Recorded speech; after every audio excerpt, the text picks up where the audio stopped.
কি খাচ্ছ তুমি? চিকেন পকোড়া। কেমন হয়েছে মা? ভালো হয়েছে। তোমার চিকেন পকোড়া খেতে ভালো লাগে? হ্যাঁ,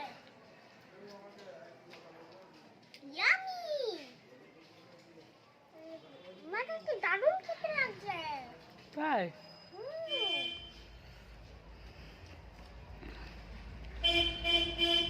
থাক, আর খেও না, আর খেও না।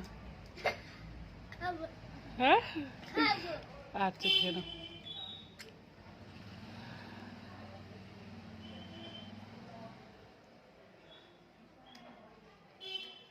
মামা যেন এত সুন্দর চিকেন পকোড়া বানিয়েছে বলে আমি দেখে খুশি। খুশি হয়েছে তো?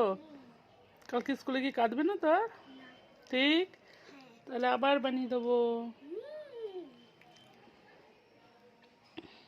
কি দিয়ে খাচ্ছ এটা? সস দিয়ে। সস দিয়ে খেতে ভালো লাগে? হ্যাঁ। আচ্ছা খাও।